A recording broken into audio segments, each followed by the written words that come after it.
I don't know if I've ever told you this before, but Genesis does what Nintendo don't. I don't know if you know that or not.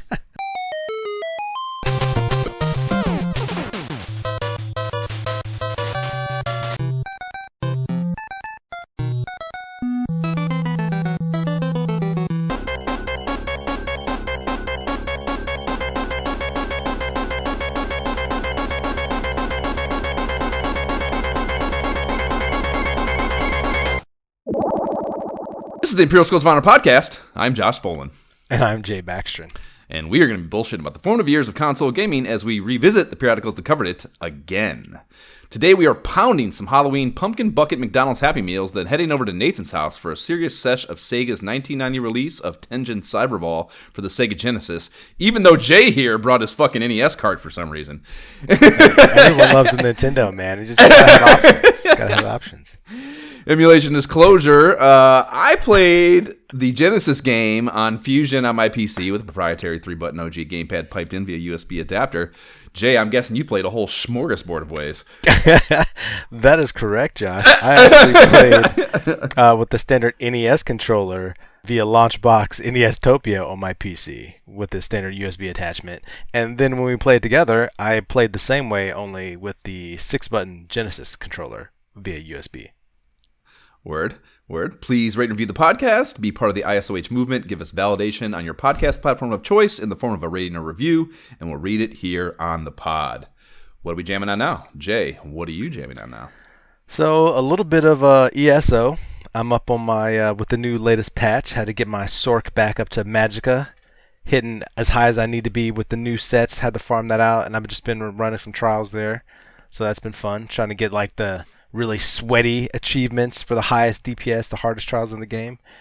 Outside of that, man, playing some Grounded still, it's fun when I can. Like, really with their new release, they just added so much to the game with its like final official release of the game. That's the backyard one, right? Yeah. So many options now, and it's a blast. But that's really the long and short of it, man. It's been short gaming sessions lately. Word. Okay. What about you outside of VR football? Well, that's one thing. We'll get to that. Before I bit on that, I guess that's been out since like September now. I think it came out with the start of the season. Intelligently on their behalf as far as marketing goes. Yes. But no, the 20,000 Leagues Under the Sea walkabout mini golf course dropped on the 29th. Oh, and okay. You have not played it, I presume, yeah? No. It's really good, dude. They, every time. Labyrinth is bigger because it's that IP, but... And it was spot on. Let's not disrespect the Labyrinth. Yeah, no, it was great. Yeah, no, absolutely great. And, that's I actually had... This is one of the VHS cassettes. I'm pretty sure I stole from the library as a kid. 20,000 Leagues Under the Sea. But... What? Yeah, so I have seen it, but it's been a while. So my understanding or comprehension of the accuracy, as far like the thematic or narrative accuracy, I don't know. But it's like two different stories, the easy and the hard modes, which is cool. It's like two different situations, which is cool. I think that just gives a little bit more. I don't know. It just gives it some more. It's like it's and they're always totally different experiences, the easy and hard courses, but because this one is so different, it adds another layer, I think, which is pretty cool. But yeah, it's really the music is fucking great. It's really good. The atmosphere is incredible. I guess it's not spoiler to say the easy one is a giant squid is attacking the sub from below. So like the giant squid's tentacles are woven throughout breakpoints in the hall. Yeah, it's really fucking cool. They move? They cool. They definitely do. Yeah, they move in some parts. Yeah. Okay. Nice. Yeah, but no, yeah, it's really fucking good, and the idea of putting you're in a very confined space in a submarine, even if it's a big fictitious submarine. You're still in a confined space. So like they had to devise a way to make a course in there it's very packed in. Wait, you're in the sub the whole time? I was wondering how this worked. Like, are you underwater? Like, you're inside the sub the whole time? I expected there to be some. Well, I mean, you can go outside the sub certainly, but there's no mini golf out there. Okay, interesting. That's that's cool. And it's obviously all very, everything is steel. It's very steel, but there is also this layer of like opulent decor too. Like opulent classic decor that opulent fits, submarine chic. Yeah, right. For Sir Nemo, Captain Nemo. Yeah, it's fucking really good. It's hard too, man. It's one of the harder courses for sure. The hard course is fucking unreal. Like there's some like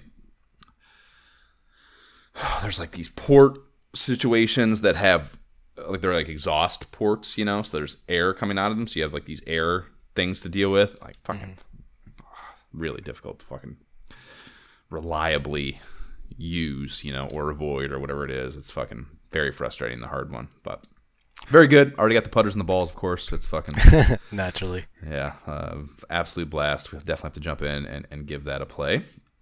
So the big thing, yes, I've been hitting on you and Jab via the text chat for the past couple of days. Is I caved and I bought NFL Pro Era, the QB simulation on Oculus. And so this, I mean, it like I said, it dropped at the beginning of the season. So I've been listening to shit about it for about a month, and both the Rough Talk guys and the Let's Play Oculus podcast that I listen to both have done pieces on it. And the Let's Talk Oculus guy in particular has been really on it, and he's not from America, so American football is kind of new to him, so he's like extra like blown away by it and like excited about it. Okay, which has been pretty fun to listen to, but it's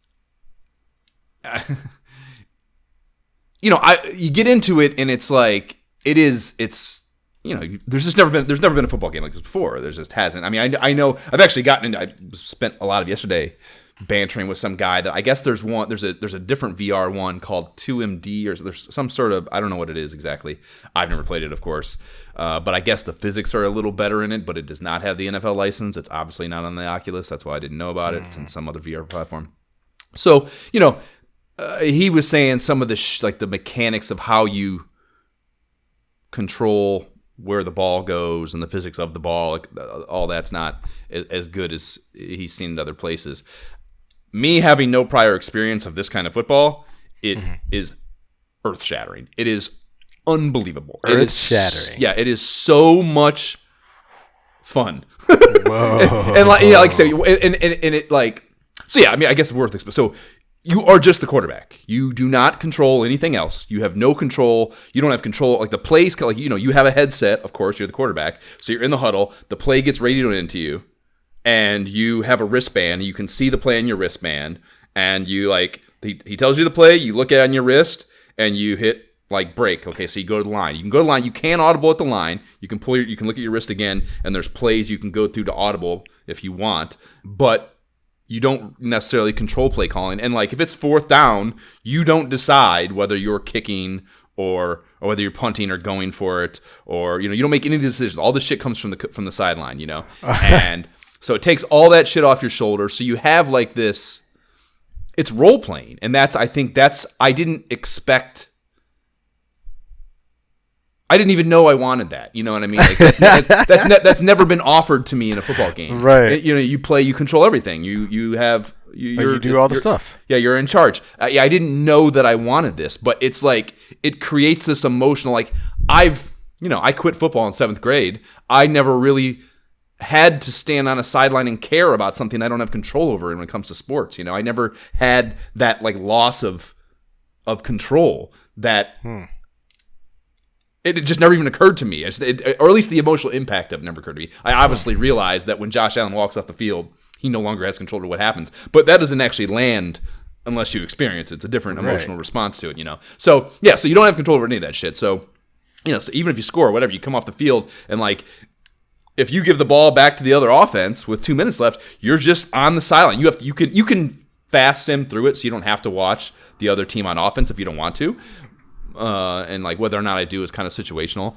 But if you want to sit and watch, you can sit and watch the other quarterback drive down the fucking field, and you're like, God damn it! Like, there's nothing you can do about it. There's nothing, and like again, I just cannot believe how emotionally impactful that was to experience, and how enjoyable in turn it was. Like watching the first game. So I lost the first game to the Rams. And then we played Titans on Monday Night Football. And the stadiums are beautiful, dude. The stadiums are perfect. Like, Monday Night Football is actually at night. Like, the Bills game at night was at night. The day games are during the day. Like, the actual NFL schedule is accurate in the way the games are portrayed. And the stadiums are pretty fucking impressive. It's not like the activity is not great. Like, the fans are stock bullshit. But, like, the actual architecture of the stadiums and like the signs, the jumbotrons, everything is like really spot on and accurate. Like SoFi, the opening game, I went to that first game in SoFi, so I had it, recent in my memory, and like the fucking ring at the top, like it's all the way the arch is at the ends where the it's open air, so air can supposedly come in like exactly like it's supposed to look. It was really impressive from that perspective. Wow. But yeah, it is a little empty. The sidelines are just, there's not even a whole 53 players. You don't see the coaches. Like that could use some development. And it is a little, it's not perfect. It is. There are some buggy moments, but as frustrating as those have been, and I would say, I've played 6 games now and done some multiplayer stuff. I've maybe had 4 bug out moments, and like that's a high number, I think. But in each instance, I've just been like, fuck, and restarted it because it's that much fun, So like even fail states are not bad. Like failures of the program are not enough to keep me from playing it. So I think the actual gameplay must be really fucking engaging and fun, So that's like that's the format of it. And in the moment, so you get up to the line, dude, and like there's all these things that matter. Like the mechanics, there's shotgun plays, and that's easier for the most part. The ball just gets snapped back to you. But when you go under center, you have to put your hands, there's like a box of where the ball is supposed to go, and you have to properly get your hands in the right spot and stay there until you have the ball, and then can start to drop back. And if you don't, you can fucking fumble. And when you're you get down, you're at the line, you can see the defense, man. And you can look over your receivers, you can see where your receivers are, you can look at the matchups. It's fucking high level shit, dude. It is really, really immersive.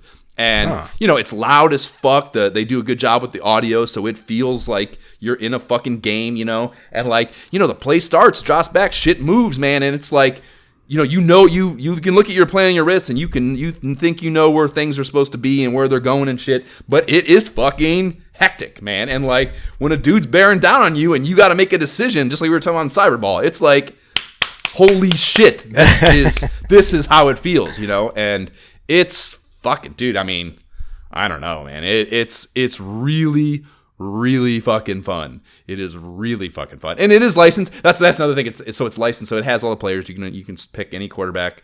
I mean, it's you anyways, and you can customize the shit out of them. The gloves you can wear. And nice. You obviously can't see yourself and shit. The balls you can get and stuff. You can get actually like. That's a cool thing too. So the multiplayer is a little lame. You can't do head to head. I found out. I thought you could. There's a multiplayer option, but it's not head to head. It's like a bunch of little mini games and shit. But it's kind of like a lobby. So the first time I did that yesterday, I went in there and I just get dropped into this lobby, and there's a Lamar Jackson avatar standing next to me, and it turns out to be a kid. And like usually when that first happens, you're like, oh fuck, kid, how bad is this gonna suck, And like I'd guess he maybe 12, maybe 13, something like that, 11, 12, 13, something like that, like just preteen. So not like a total disaster. Like, can have a conversation. And, we started bullshitting, and like, I ended up hanging out with the kid for like 30 minutes, man. And he's teaching me shit. He like taught me what I was getting at here is, so there's this trophy room, and you get all these trophies for in-game accomplishments and shit. There's all these trophy cases, and there's like a Super Bowl ring thing display case when you win the Super Bowl rings and stuff. But there's also a ball rack, 2 ball racks. So when you beat a team, you get their ball. Whatever team you beat, you get their team ball, and it's got their logo and name on it and shit. you obviously can't beat if you're the Bills, you can't beat yourself. So there's no way you're not going to get a Bills ball, right? It didn't occur to me. He's like, so what you do is if you want to play, because you can pick any of those balls to play with as your ball in the game. So he's like, if you want the Bills ball, you just need to switch to a different quarterback and beat the Bills in a game, and then the ball will appear in your trophy room, and then you can go back to Josh Allen or the Bills quarterback and use the Bills ball. So it's just like, it's a perfect example of what I always say about the shared learning experience of VR multiplayer is just on a whole other level of like, I don't know, camaraderie and like exchange, open flow of ideas. It's really fucking cool. I really, really like that about VR, and it continuously rears its head as a really cool aspect of VR gaming. But so I was in there and we did a bunch of little mini games and shit. There's like, you just throw at targets. There's a dodgeball game you can play, which is pretty cool. There's some weird boss mode thing I couldn't really figure out, and the kid didn't have an explanation for it either, so I'm not sure that even works. But it does have a little bit of multiplayer component shit. So you get in the game, dude, and like, it at first too, because you have to throw the ball. So there's a throwing mechanic, and like at first you're trying to figure out like what the fuck, how does this work? And you kind of, and this is what one of the dudes on Twitter was bitching about. You have to throw the ball to a receiver, you have to like look at them and they get like a highlight on them. And receivers can be bunched up and on top of each other to some degree, and you got to kind of wait for them to spread out. I mean, an NFL quarterback coach would tell you shouldn't throw the ball to where two receivers are standing anyways, because there's more defenders there. So there's one counter argument to doing that in the first place. But it can be a little bit frustrating trying to get the right highlight on the right guy if they're bunched up. But so you got to highlight them, and then you obviously have a throwing motion, and like if you do it wonky, man, like and like especially rushed, if you try to like fucking whip that in there, like it's not gonna work, and like at first that's frustrating, but the more you play, you're like, at least my take on it is, it feels like those guys have a fucking program. They're programmed to have the same throwing motion, the same delivery, the same mechanics every fucking throw the right way, And like I think that is an implementation of that idea. Like you have to you cannot just whip your fucking hand because the ball's not going to fucking go where you're wanting it to go, And like until you get the hang of that and like calm, cool, and collectedly play quarterback, which again I think is the way those motherfuckers need to get. That's what they talk about. The game slowing down, yada, yada, yada. That's what it is. Like, cooling the fuck off in there despite chaos happening is what makes a good quarterback. And, like, I think it, well, not supports, but, like, rewards you for playing that way, like, being calm and, like, just methodically delivering the ball in, like, a paced way. And, like, yeah, man, it's fucking, it's fucking... I don't know. It's really fucking fun, and it's so funny because you're so removed as the only player or as just the quarterback. They become the other players are no longer you. They're other human beings on the thing. So like a guy fumbles and it's like, you motherfucker. Like what the fuck, man? It's like it's their fault. It's not your fault. And like again, it's just like these little. It's role playing, and it's like this whole new like emotional layer to playing a football game that is really, again, I didn't know I wanted. I didn't even know existed because it's just never been presented to me, And like even in the experience, yeah, and like when this is a really high level thing, but like when you watch football in person, I go to a lot of games, and it's always weird to me how you don't. It's harder, almost harder, to follow exactly what's happening. And to really be able to discern what's happening because, you have a different perspective that you're not accustomed to having, the broadcast, whatever. But like, like I can never tell when a PAT is good or not. I can never tell. It's like, it's just hard to tell in real life, and because there's no sound effects to it. It's just like, it's kind of like, I don't know. You tell me if it went through. And like, that's how it feels. There's no, you're on the sideline, you watch the guy kick, and you're kind of like, I don't know, and you kind of just have to wait till they tell you on the scoreboard. And it's like little shit like that. When you throw the ball, sometimes I can't even tell if he caught it because there's just shit in the way, And it's kind of like, I'm like looking, like, fuck, did he catch that shit? And like, kind of how you would be. Yeah. Right, exactly, right. And again, it's just like, it's just another layer to the experience of it that is so much more real or impactful, which, it's VR, it's fucking obvious to say. That's dope. Maybe I'll have to try it after all. Yeah. That sounds very appealing, it's really fucking fun, man. And like I said, I went into it highly skeptical because I just didn't think that the Oculus could do it. I just didn't think it could do it. I didn't think it'd be capable of doing this in a good way, in a fun way. And I'll tell you, it's not, the AI is not perfect. I did read that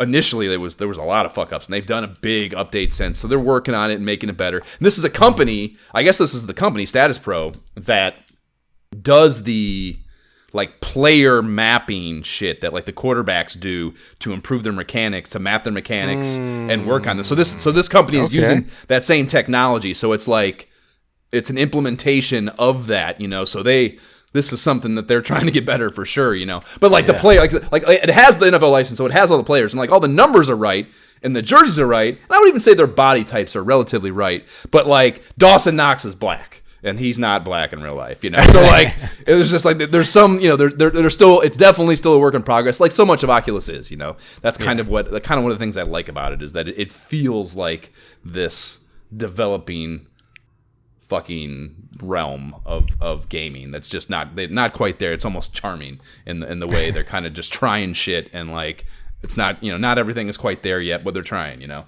they're trying to push the envelope, and it's fucking, yeah, dude, it's I mean, it has a 14-day refund policy supposedly, so I downloaded it, and I even played one game, and I was kind of I'm gonna return this, and then I turned it back on the second time and played it a little more, got a little hooked. And yeah, it's all I want to do now.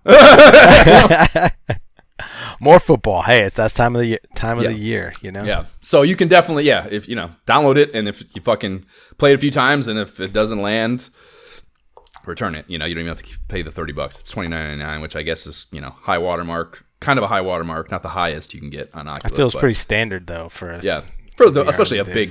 I mean, it's got an NFL license, for Christ's sake. The fact that it's only 30 is kind of surprising. Why NFL on it's going to be the most expensive fucking thing ever, you would think. But, yeah, man. Yeah, it's fucking... Yeah, one of the bugs, I'm playing... The first game I'm playing, the Ram... the thing, a recommendation I'll make, don't, you can't, put the headset down. Most of my... I think... If not all, most of the bug situations have been where, in the middle of a game, I take the headset off, set it down on side of the Guardian, go do something, come baback, and, you turn it back on, and, it might not even be immediate, but, a little bit down the line, shit's off, So, you got to play the whole game. I think that's what... Yeah, exactly. Which isn't that hard. You can play 5-minute quarters, which I think I might turn them up because it's... The way it works out, it's kind of not enough possession time for a whole half of football. The way it works out, but either way, it's not that fucking long. And if you if you take the thing off, it can fuck up a little more easy, I think, than if you just play the game all the way through. But yeah, the first time I was doing it, the first glitch I had was I think it was a kickoff. It started on. Which is funny because another major glitch I had was kickoffs too. Maybe kickoffs are a weak place in the programming, but the guys just endlessly were wrestling with each other. They just started a play ended, and then players just kept wrestling, and it just wouldn't go to the next play. It just went on. What? Yeah, and then another thing happened on a kickoff. I think my team went first. A kickoff came in, and they can't. The returners are terrible too. That's the thing. I don't know. I've seen it. It's not like it's the same thing every time, but it feels like the returner AI is particularly stupid. But the one time they kick the ball off, and it looks like my returner's about to get tackled, and he's got a collection of guys around him, and he just can't get tackled, and he ends up just running for a touchdown because no one can tackle him, and then. And then my team kicks off to them, and their returner was doing the same thing. And it was just if I wouldn't have turned it off, it would have just been back and forth kickoff returns for touchdowns. What? Oh so my gosh. Yeah, so weird ass shit like that. But again, you just fucking power cycle, and it's fine when you turn it back on. So still a work in progress, but pretty fucking cool for sure. And yeah, I cannot believe how wild it just feels, man. It's such just a whole other level. Check it out. So yeah, been playing that, and then I haven't started playing it yet, but I downloaded the new Return to Monkey Island, the point and click thing on Switch, which is the first time I needed to My Switch was like, wasn't even sure it was going to turn on. But it's on that and Steam, and having it in your hand seemed cooler. So Amy and I are going to start. It's like a point and click game. That's like a brand new one they did in the same story world. From Ron Gilbert, the Maniac Mansion guy. So I'll have reports on that next time. Okay, let's talk about Cyberball on the Sega Genesis.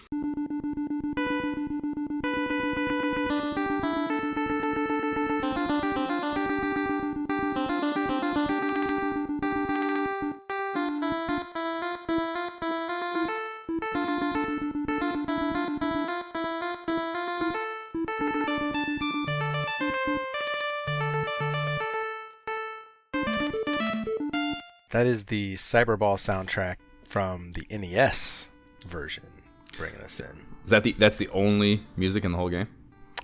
Pretty much, yeah. That is the only music. Everything else was like the touchdown sound, the safety sound. You know what I mean? Like that was it. It was like a minute and 25 seconds long, like the whole thing. I assume they were not voice samples for those. No, absolutely not. No, don't act like it's impossible. It's not impossible on the NES. Blades of Steel, right. etc., etc.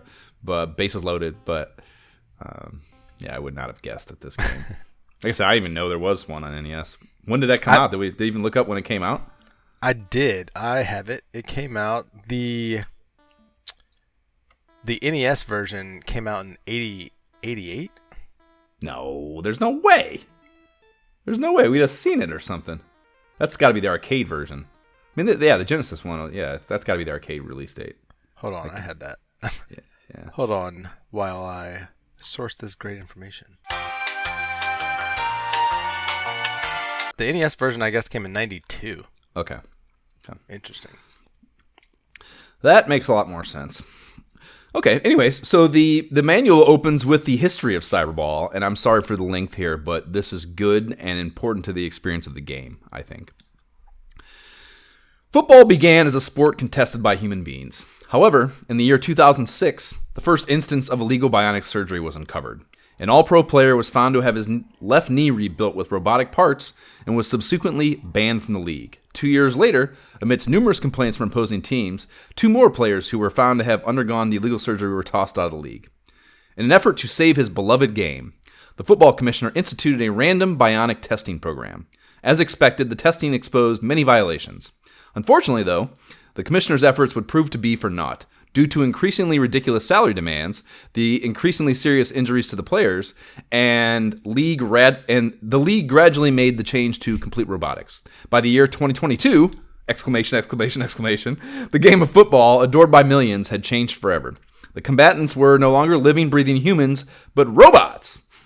The traditional pigskin was replaced with a 350-pound bomb. An invisible force field was installed to protect the spectators, human beings, from flying debris. Penalties were eliminated completely. Who in the fuck, Jay, would expect this game to be a stark commentary on the politics of the modern NFL? There's an allegory for performance-enhancing drugs in there, ridicule the economics of it all. I'm just like blown away. That was how the manual started. You know, it was really, really wild to me. History repeats itself. I'm telling you. Yeah, for sure. So, I mean, does it need to be said what kind of game this is, Jay? I mean, come on. We're talking robot football. Let's go. Yep. Like, I love it in an odd way. Like, it's just, I don't know. I mean, you think you have robots, you have football, you put them together. Like, this isn't exactly what I thought would come up, but, like, even the sprites with some of the tank type. Right. Like, the where they player roll. types. Yep. Yeah. Like, it's different than I thought, but I think it executes well. Yep. Yeah, again, I just cannot stress the just constant comparison to Base Wars in my head. And then, yes, it's just so similar in concept. The release for the Genesis version anyways, was July 1990. And as far as shit happening that month, on the 11th, a guy had been running, he was arrested. So this is kind of when it came to a head, I guess. A guy had been running around NYC stabbing women with a throwing dart. Like, dart game, throwing dart. he had stabbed 50 of them, 50 women, and then was arrested. They ever so cleverly called this guy the Dart Man. Yeah, but can you imagine, like, again, like, it's always so funny. Like, the reason I cannot not cite these NYC things is because there's just such an emotional close to, like, walking around. Like, I think some of the random shit that I saw happen in NYC while walking around there for 13 years, like, how fucking insane would it be just be walking around, some dude just runs up and stabs you with a dart? Like, what the fuck? What the fuck? Like, how do you even walk around New York after that? Like, right, yeah. Looking over your shoulder. For I'm not. When I first moved, stars and stuff. Right, yeah. When I first moved there, I mean, it was definitely when I was still living, because it was in the Times Square station, coming from the 8th Avenue over to the 7th Avenue stations, that hallway with where it has the escalator down to the 7 train, And I was walking. It was Lindsay and I. We were walking. I think we were actually walking to the 8th Avenue side from the Times Square side, and we walked by this dude, and like, we didn't really notice him as we were passing him, and there were a million people in there, so it's just another dude. I mean, he was clearly homeless, but again, that's not even vaguely rare in that station, or any station for that matter, so it didn't even kind of register. But like, walk past him, and like 2 seconds later, I feel just like a wham in the back of my head. Like someone smacked the shit out of the back of my head. And I turn around, and this dude's just standing there like, in a taunting fucking posture, And like, I was like, like, I mean, I don't even know. It's so, like, if it was like, I don't know. It's just like, it's an insane thing. Because like, what do you even do? I'm with my girlfriend. I'm with my girlfriend. Like, this dude is homeless. Like, I'm like, he's like filthy, clearly not all there. Like, what do you do? Like, beat the shit out of him is obviously one option and what I wanted to do. But that is probably, even if that goes as great as it can go for me, it's still probably going to be bad. Like, like you're fighting with a homeless person. Who knows? Who knows what happens there, So like, best case scenario, what you want to do isn't going to work out. Like, it's like everyone, it's like it causes a scene. So there's a bunch of people watching immediately. So you're like, they want to see what you're going to do too. I know, like, fucking end up on G-Star is what's going to happen. Like, like, just fucking, it was wild. So you that's don't what win in that situation. There's right, no exactly. Win. So that's what I immediately thought in my head, just like, or like that time that fucking I was victim of a racial incident in Harlem, walking back from the grocery store, and all those little kids hit me with the orange pop. Like, I walked past like a group of fucking kids, like near that basketball court on the on 52nd there, on 152nd there, and like. I'm like just walking with groceries. I got both groceries bags, like heavy grocery bags in both hands, lumbering back from that one by the train station. And like, I pass a group of kids, and like 10 seconds later, I'm just like feeling like my back just doused in something. And like, I look down, and it's like a Slurpee with orange pop in it. And I'm like, what the fuck? I turn around, and there's some kid standing there, like a 12-year-old, just like with his hands up, like, what? What the fuck do you do there? Ridiculous. I still remember that. It's not funny, but it's funny. Yeah, it's ridiculous. Absolutely ridiculous. Hey, NYC's wild, but that's worse than both my things. And then the 19th, I thought this relevant. Your boy Pete Rose was sentenced to 5 months in the slammer for tax evasion on the 19th. Sad days. I remember that. Sad days. I don't think I even remembered that he went to jail for tax evasion. All I remember was the gambling shit. That's a fucking bad year for him. The kid who had a Pete Rose collection, mini Pete Rose cards. Oh, yeah, I was like very saddened at the time. Rough. So the artwork, and again, we're going to be talking about the Genesis one the whole time, despite Jay's leaning on the NES one. Although I saw the box, it's interesting. It kind of looked a little bases loaded. Was it Jalico? Who was the publisher on that? So, yes, it was in 92 by Jalico. For okay. Sure. Tengen wanted to release it, but Jalico purchased the rights. Oh yeah, because Tengen was blackballed by then. That's why they couldn't do a license. They had already done their whole shit with the black carts, funny shaped black carts, and all that. That's funny. Okay, yeah, so the cover art in the Genesis version, it's an early stage black thatch box art deal, ever so sexily, and it's kind of disappointingly basic, I would say. It's got a few solid colored robots on it, red and blue, doing football-y things, and then the title treatment down below in a basic-ass orange-ish red and a real basic font. So kind of boring on that front. The back of the wraparound has 3 screenshots. It's got a normal gameplay view, and then it shows the workshop where you upgrade your bots, and then the play selection screen. And I would say, like, those aren't the best things to look at, but there's only like 4 screens in the whole game, so what are you going to do? And they do have some pitch copy here that I do not believe is in the manual. So one that was kind of fun is, bash your way to the goalpost in Cyberball, the national sport of the 21st century. Massive robots grapple for yardage on this metal-crunching gridiron of the future. And when the action gets critical, the ball explodes. And a lot of it, I would say, just like the opening line, kind of looks like your grandma trying to sound like she knows about football. Like, that's kind of how, like, there's like slightly obtuse groupings of words and phrases that aren't really in the syntax of a knowledgeable football fan. Like the last line in here reads, take an end run into the future and don't fumble. It's just like word, fumble, word, run, end run. Like, end run. What is end run? Like, that's not something someone says. Like, that's not a thing people say. Yeah. Come on. Yeah.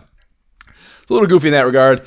The manual which is in the show notes, of course, is 30 pages, color covers, and black and white innards, like all Genesis manuals of the time. And I would say they do not skimp on the explanation of this baby. So you didn't look at the manual then either. You looked at did you pull up the NES manual? Is that I pulled up the NES one, but I have it. I have the Genesis up now. I was just curious if you read all the way through it. So yeah, this, I mean, they they approach this manual design or in a way rather, that if you'd never played football in your life, you could use this manual to teach you enough to play this game. Like, it is not assumed that you are a football fan with this manual. They explain like the most basic inner workings of the game of American football throughout and in everything they do. And it was very funny to me that that there was an inkling that anyone who didn't play football would even be kind of attracted to this title, is very funny to me. But I suppose, especially, again, like we've talked about so many times, this is like a new thing.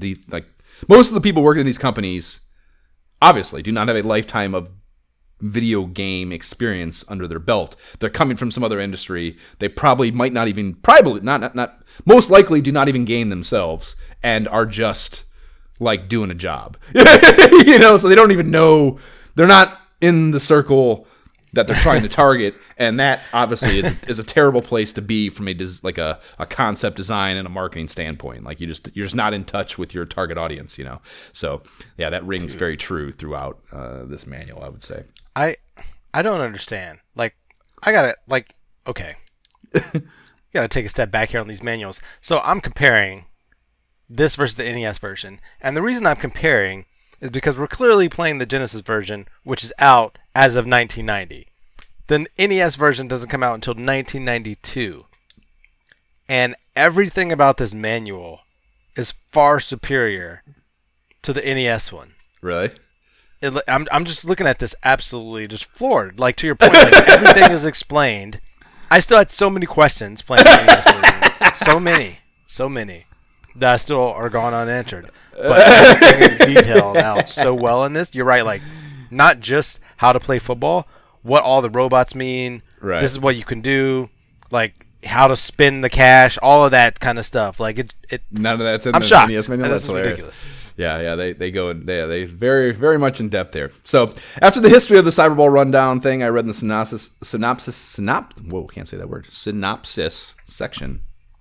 They turn to controls and rules and regulations. And yeah, this is where, like I said, I played that entire first game, like from the mag up, and had no clue that it was only one button that did everything. So, like, it's like, that's just not, I can't even begin to explain how far from assumed that is in me for a football game, Again, like, I had, Madden 92,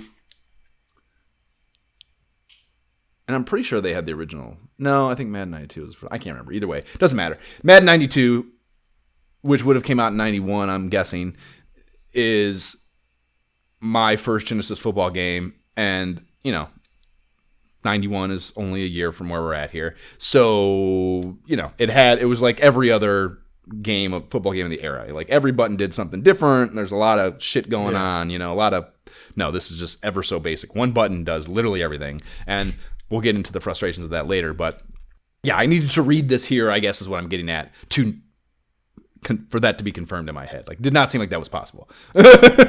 So yeah, it passes, it pitches, it does the turbo boost, it changes players, it selects menu options, everything. It does every fucking thing in the game. And they mention here an important note: you cannot control the linemen on offense or defense. And on offense, that's customary for you not to be able to deal with offensive linemen. Of course, they can't do anything ball control wise. But that is weird for D that you can't play the linemen. I thought, so that's kind of a weird design choice, a little bit limiting, but also simplifies it a bit. Yeah, sure. I figure it's worth bullet pointing the rules here because they are not standard issue for American football. So one thing that is visually and glaringly evident when you first turn on, it's 7 bots per team, not 11, so you only have 7 players.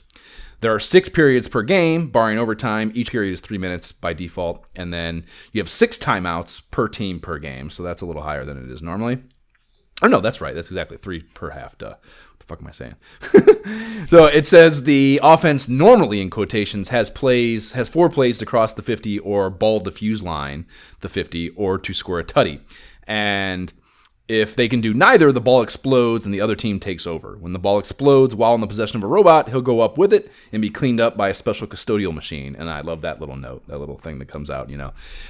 So I told you it says 4 plays, but we just played 2 games. It's not 4 plays at no matter what happens. It's never as little as 4 plays. So I don't get. Well, when I played, there definitely were times then it was, where like I got a kickoff and started like at the 3-yard line or something. I definitely had to get to that 50 in 4 plays, or I was done. It not once, but it seems. On Genesis, like it's not that way. It gives you a line to gain shorter than that sometimes. It's like, oh, now you got a first down. Like, why is it extending? Like, it's not. It should have been like 4 plays, essentially 8 plays to get a touchdown. You got 4 to get half, defused, and then you got 4 to get touchdown. Yeah, no, it didn't work out that way most of the time. It never backtracks. It never the ball never until you cross that 50 or score until you cross the 50. It never goes back to cool. It never backtracks. But it's always more than 4 plays. Like on Genesis one, again, I can't speak to the NES one, but it's always more than 4 plays, dude. It never once was 4 plays in any of the games I played, on offense or defense. Like, I mean, I want to say it's at least double that sometimes. Like it feels like there's like 6. Like you got like cool, like warm, hot. Like you at least get 2 criticals. You know what I mean? Like no, you only get 1 critical. You only get one critical. I had 2 criticals multiple times. Criticals, yeah. I had multiple times. You get 2 on the other levels for sure, but critical. I mean, in that game we just played, critical was critical each time. Like it was blowing up the next play every time. Believe me, it happened to me a bunch. I was paying attention. Yeah. I think this maybe just cements the whole point is that like it's undefined. Not 4 plays. Yeah, it's not 4 plays and it's undefined as fuck, and I don't get what the system is there.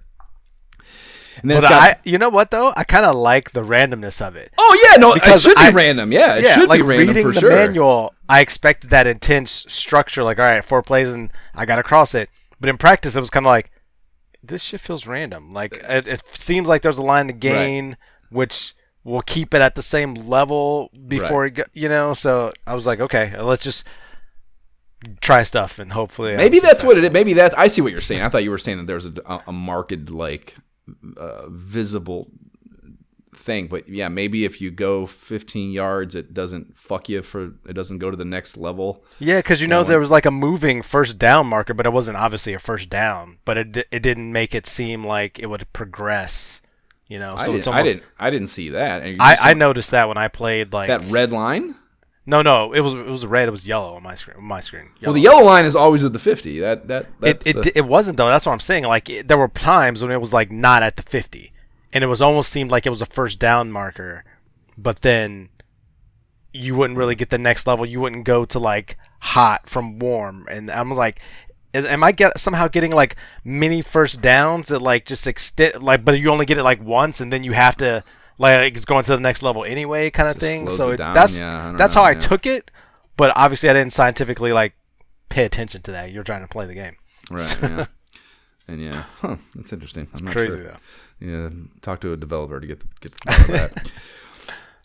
So yeah, it has pretty wacky point after tutty rules that weren't covering as well. So there's no bunny foo-foo sissy kicking shit here. You have to put it in the end zone again, so it's like a 2-point conversion deal.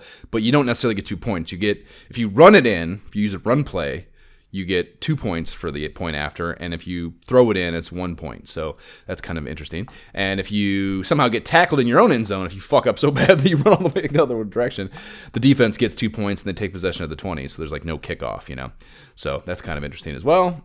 Yeah. And there's some more fun ball status copy here in this section. The ball, consisting of a variety of explosive materials, gradually heats up during play. As a result, it can and will detonate. That's pretty cool. 3 pages are then spent explaining the various football positions, but it's presented much like a traditional video game manual enemy breakdown, and I really like that. It's like, it shows a little picture, a little sketch picture of the player, and then kind of like how they function on a football field. And I thought that was pretty cool. It's very reminiscent of the Mega Man. Yep.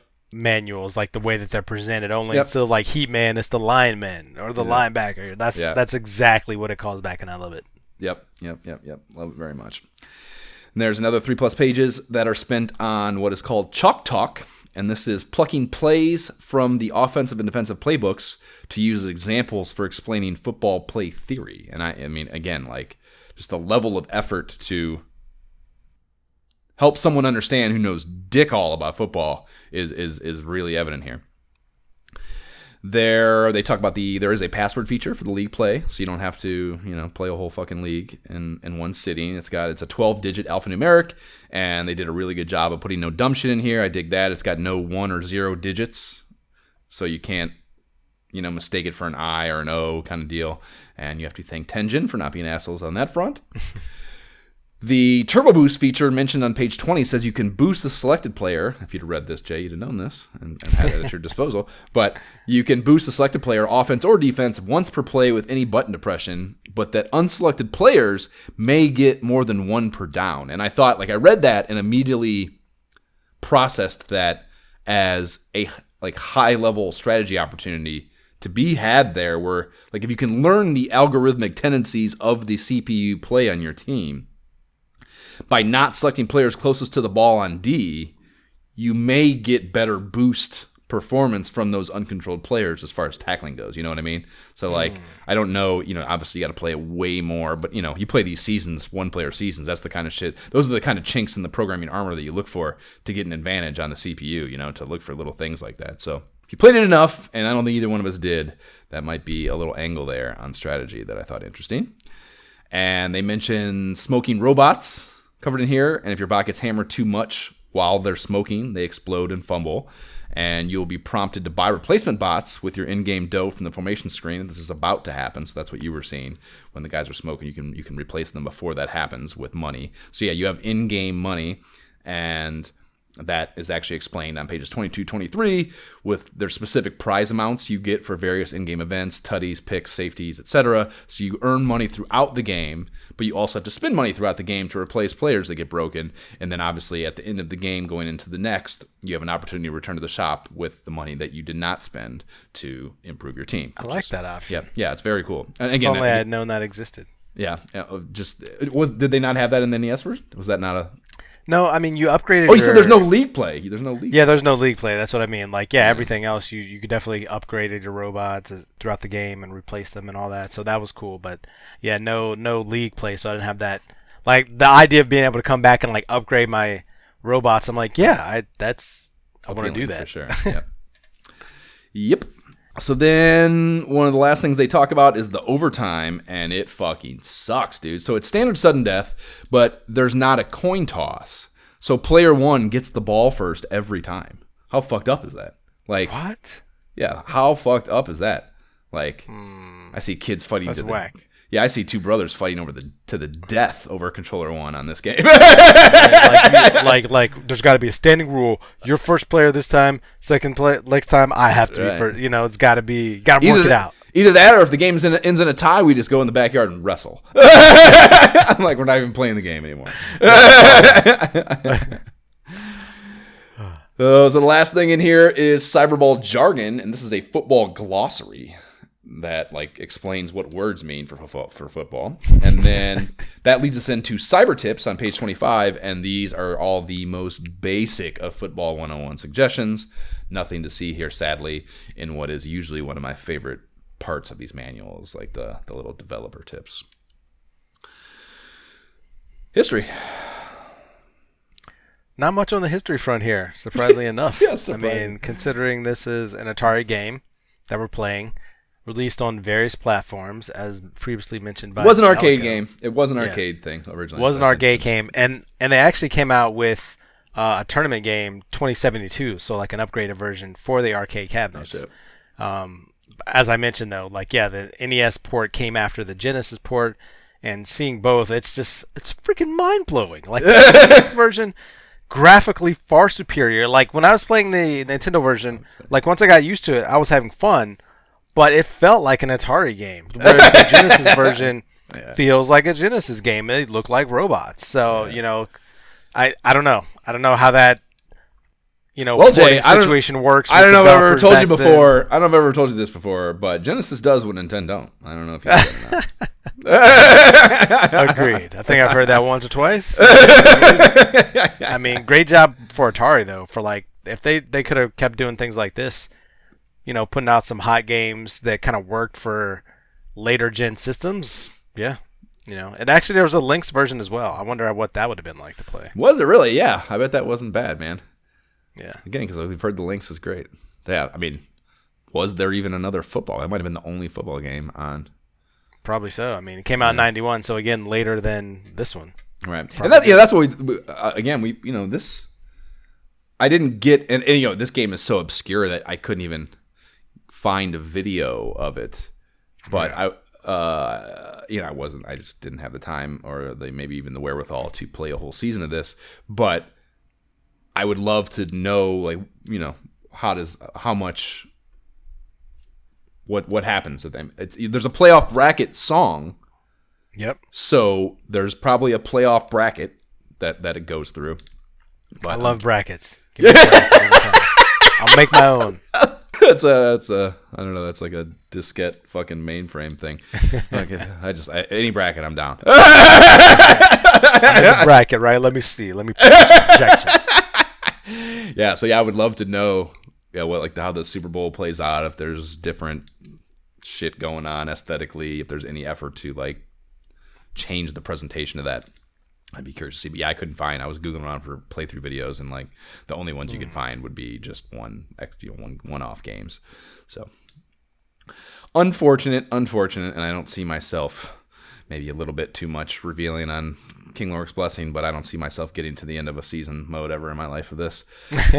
Unfortunately.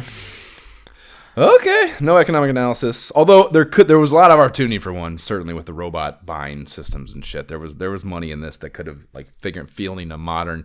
But yeah, I'm sitting here right now, and what's that company, the Boston Robotics or whatever, with that have the cyborgs that you see in fucking all the time. It's Boston Dynamics. Boston Dynamics. Oh, Boston Dynamics. Yeah. There's a company that has like fucking high level fucking cyborgs already, and you could just price those out and field a whole football team. So do that, and Lorik Disciples, do that on the side in your own time, and get back to us with how much that costs. Do your own economic analysis.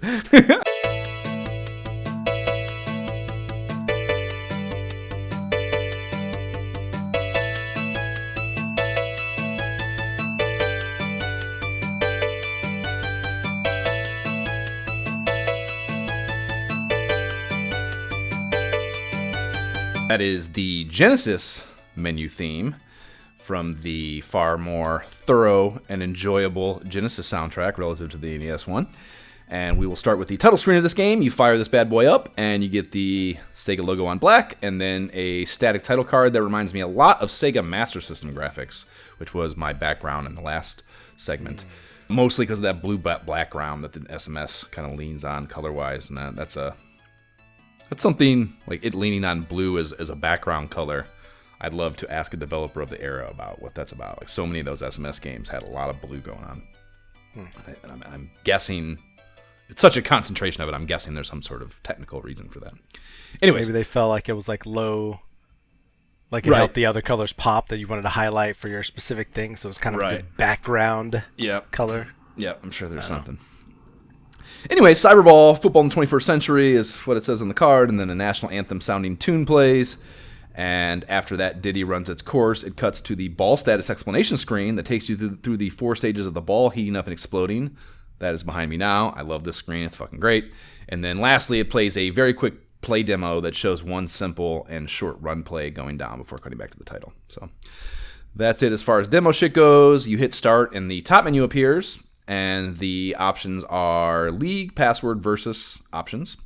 And it's mildly interesting that there's only league mode for one player, not the usual exhibition choice for one-off games, you know. And the options menu allots 4 difficulty settings: easy, normal, hard, hardest. I think I played on normal. I wonder how bad it gets with hardest. You go into the league mode, and it first presents you with team selection, and you have to pick the conference first. There's the American Cyberball Conference and the National Cyberball Conference. There are 14 teams to each conference, mostly representative of the 28 NFL cities of the time, but there are a few deviations. Las Vegas didn't have a squad back then, even though they do now, but we have the Las Vegas Bombers here. And then there is both a Boston and a New England team, and that is obviously redundant. And then Portland has a squad, and they are all, I mentioned this when we were playing head-to-head, but they are almost all like very testosterone-saturated mascots. We got the Killers, the Terminators, the Conquerors, the Tornadoes, Hitmen, Razors, etc. It's all like high-octane fucking aggro 80s action movie words. And so yeah, I went into and I was torn between the Cleveland Stormers and the Buffalo Beasts, because these are the cities, maybe football wise, I have the most emotional ties to, of course. And despite my absolute hysterics tier Bills fandemonium, I do not really have any allegiance to the city of Buffalo. Like, I like the Bills, and the city of Buffalo is fine, but it doesn't matter. The city doesn't mean much to me. So I'd rather go North Coast and pick Cleveland. But, the Beasts is a much better name than Stormers in my book, so I went Beasts. So that was the inner emotional turmoil I went through in selecting my team. What team did you play as when you... I actually played as New York when I played most of the time, because there's only 4 options on the advanced version. So I played as New York, and then the Genesis also as New York. Okay, so NES only has 4 teams? No shit. Do you remember the 4 teams? And one of them is like Moscow, and the other one's like Siberia or something. You know what I mean? So it's kind of like I'm gonna choose the American version. Right. That's wild that it took it global like that. That's crazy. Okay. Wow. Very different. So before you get into the game, you're presented with an opportunity to spend the $50K you start with in the workshop, and that's a big difference. We played head-to-head, you get $900K to start. And with the season mode, you only get $50K. So essentially, there's only I think there's 3 things that you can get with when you start in the league mode. It's the lowest wide receiver option, lowest linebacker option, and the lowest safety options are all under $50K, but everything else is more expensive. So you have to be very selective. But yeah, so this workshop screen, it shows you the robot, the position you're on, and how that cyborg looks, and they line up perfectly with the enemy breakdown in the manual, which is fun. And they have below that, they have a 3-tiered upgrade system for each one of those positions that's differentiated in only the slightest of ways. Like the QB tiers, for example, are average aluminum, very fast magnesium, very fast titanium. So it's usually like some sort of metal alloy and then some word that makes it seem like it's better. Yeah, yeah.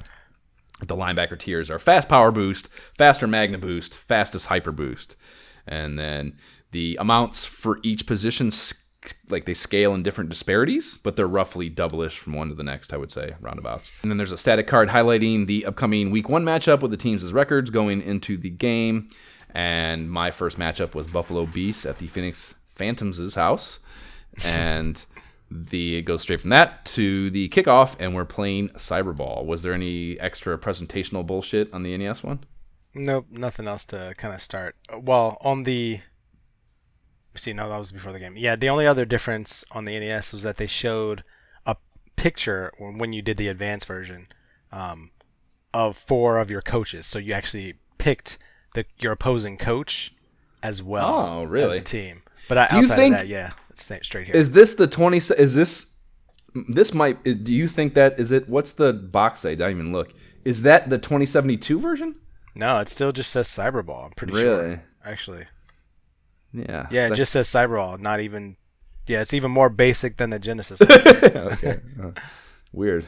That's strange that I don't know. That's crazy that it would have any sort of increased functionality, but weird trade-off. Fewer teams, but coaches.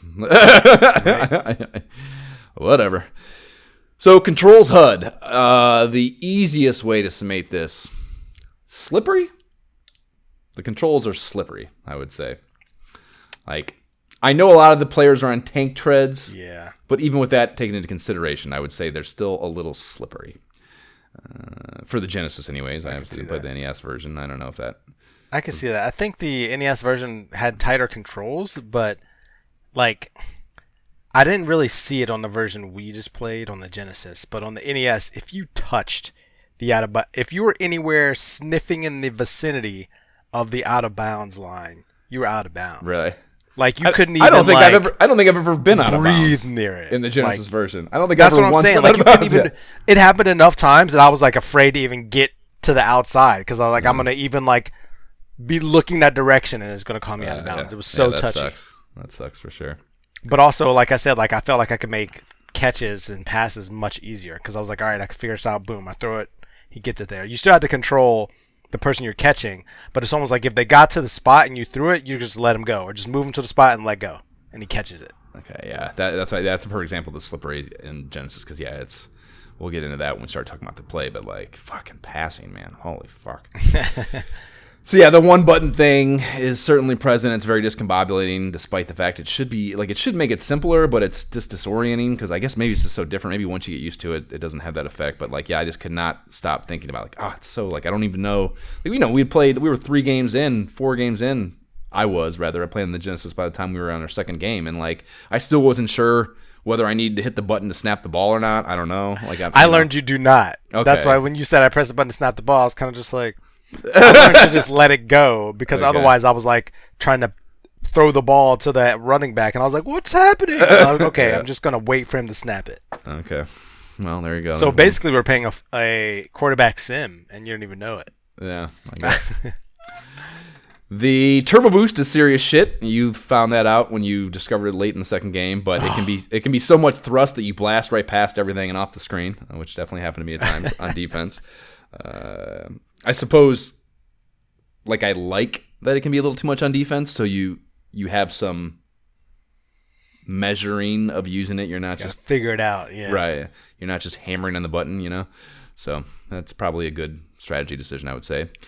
So the pass mark setting, it's an option menu thing that you can turn off and on, but essentially I like the marks, but like I didn't like that you could see it on defense because I go to right, the spot. Exactly. That's it, right. That's why you can turn them off, I presume, because obviously I can't even. I mean, how would you even do? Like, I don't even know how you could. I wouldn't want to. How could you play it without them, though? Right. Like, yeah, exactly. No chance. Like, I'm not turning that off. Yeah, it's so touchy with the receivers that like.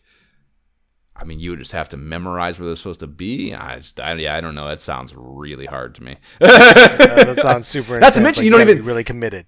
Yeah, and like you don't know, even with the marks there, because when the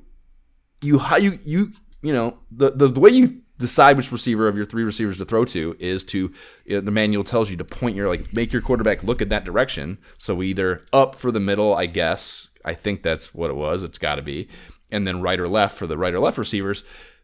When you do that, it highlights the crosshair, so you have that highlighted now. Yeah. Then like I would struggle to make that happen on the one I wanted routinely. So if I wasn't able to get the visual feedback of having selected it, I would have been even more frustrated. So again, I just don't even know how you could begin to play this game without those on, but it is an option. If you're really committed and you're like that level, this is the game you're playing, like go for it. But yeah, again, I'm sure it's a video game. There's only so many bits, or only so many bytes rather. I'm sure there's a way to learn how to do it reliably, but I sure as shit didn't see it in 4 games of playing. When your quarterback throws to a spot. He does not throw to the receiver. Like, wherever that crosshair is where the ball goes, you know. He's not reacting to... There are no option routes. You know, the receivers, they, you know, if you, in fact, I think I did that a time or two. If you can disrupt the route of the receiver with the defender, you're essentially eliminating the possibility of a pass play completing, because there is no penalties. So there's no pass interference, and if the receiver can't run to where that crosshair is, he's not catching the ball. But you have to fully disrupt them, because I tried also disrupting a couple times, and you got free, and I was like, son of a... Like, I thought I had you. But yeah, if you can disrupt, then you're good, because it's like, if you get stonewalled, you're just about to get sacked. There's nowhere to go. Yeah. Yep. So yeah, I thought that it's I realized it's very robotic of them for the quarterback to not be able to react to the situation, you know. It's very computer-like. That, like, it's, you know, whatever. And the players can get so jumbled together that it can be a real prick to pass reliably in general, I would say. That was another thing I noticed. Like, you know, the passes can get tipped, and it's not Tecmo-like. If the pass gets tipped, you can still run under it and get it, which is cool.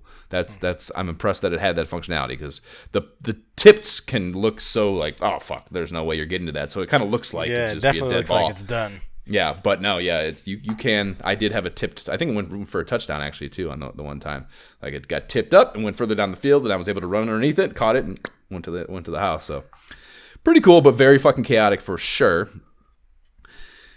And the HUD is found in the play selection screen. So up top on this screen, you have all the usual football shit: score, timeouts remaining, period, time left in, what yard line the ball is on. But you also have your ball status here, so you know whether it's cool, warm, hot, whatever. And then the number of yards left to defuse. So it tells you, and that's the thing too, that's what I mean about the idea of it. Like, it you always know because it's listed here. Like, they can't really move. It's always that, you know, you're always relative to that line. And then at the bottom, it shows your available cash on here too. So you know always aware of your ball status at all times. Yes, 100%. And you select your plays here too, of course. The first step is selecting, it's very different in head-to-head and the one-player mode. I guess we'll talk about the one-player mode now. We'll talk about playing later. So on the one-player mode, the first step is selecting either you pick, it's like, hit any of the four directions on your D-pad and the button, and you pick a running, an option, or a pass, or you can call timeout here too, and that's on offense. Or on defense, you pick long, medium, short, or timeout. And then once you go from that to the next screen, a bunch of plays pops up, and you get, I think it's just 4 based on the formation you picked or the type of play you picked on the one-player version. So you hit like a diagonal direction towards whatever play. And the options that are presented to you are randomly generated or chosen by the coaching staff, however you want to role play that. Like, you can't go back to the same play 2 plays in a row, essentially, at least not reliably. I guess maybe the same play could be available, but you don't know for sure until you get into that formation. And there's no going back either once you pick.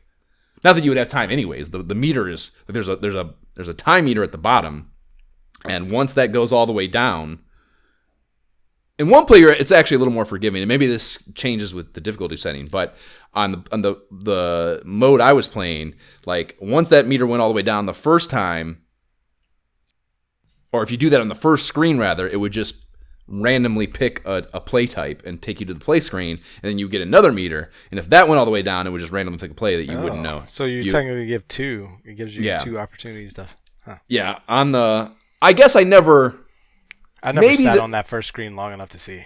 Right, exactly. Yeah, I just tested it, you know. It probably happened to me fucking maybe randomly too, because it is a very fast meter. But on the head-to-head, I never once tried it on the first, and there's no choices there anyway, so you're always picking a play unless you want to call a timeout. So it'd be less of a threat in the first place. But you could definitely, it's more penalizing in the head-to-head to not pick a play because you don't know what play you picked. Like, when on the head-to-head, it shows you all 3 plays from each formation, and you don't know which one you would have picked. In the first one player, it at least gives you the whatever the concession of it like highlights the play that it randomly picked for a second. So if you missed it, at least if you're paying attention, you can see what play it is. You know, the first couple of times I thought it was just random and I was fucked. And you just have to go out to the play screen and I have no idea what's going to happen. You know, which is fucked. Like and on, you know, with pass plays, you get the crosshairs at least. So you know, like, okay, this is clearly a pass play where I can throw to those spots. But on run plays, there's no crosshairs or anything. So if it picks a run play, you're just like, well, I'm just gonna see what happens. Yeah, you don't nobody to fucking know. So yeah, it's a very penalizing thing, I think, in general. And yeah, those meters go so fast. So it can be really crippling to not be on top of your stuff. And, you know, and again, I mentioned them both when we were talking on the Mag app and when we were playing head to head. You know, I just don't think there's no level of expertise of playing this game, I don't think, where you ever get to a place where those meters are not at all a problem in your life. You know, you're always thinking, flying fast. You're like, all right, go. Yep. Which is, you know, that's an overarching theme that I think is just fantastic about this game. That it is very chaotic. It always puts pressure on you, and that in turn makes it fun. You know, so. That is an asset of the game design for sure. Getting into the gameplay itself, it's kind of just football. It's not really... There are some little differences, little nuances and shit that we can go through, but generally speaking, like, you know, you can see, like, the field view, like, what was it, maybe like 30 yards you can see at a given time, and it's sideline to sideline visible on a horizontal basis. You know, that's kind of what your play view is at all times. It never zooms in. That never changes angle, nothing. You always have the same top-down deal. It's a little bit angled, I guess, a little bit isometric-y, but for the most part, it's pretty much just top-down. Yeah. And I mean, outside of the tank-like wheelies, I don't know what you call them, that are on the bottom, it otherwise feels like football. I mean, it's football. Yeah. Yeah. Well, I don't know. The passing is so wonky. I don't know. Maybe if I say exactly that, but yeah, it is in mechanic. Yes. It is just football. So yeah, so the most important thing about the gameplay is the ball exploding. You know, it's just fucking great, man. Your player gets vaporized, and like there's like a little drone that comes out and hovers over the remnants for a second, and it shines a purple beam of light down to clean it up, and then scoots off so play can resume without the player. And then the next time you're on it, like, so, you know, if that happens, obviously you lose possession of the ball too. So, yeah, I guess that's what we're saying. Like, so you fumble, right? You can't pick it back up, can you? If you obviously if it's critical. I've never seen a fumble, so I couldn't tell you.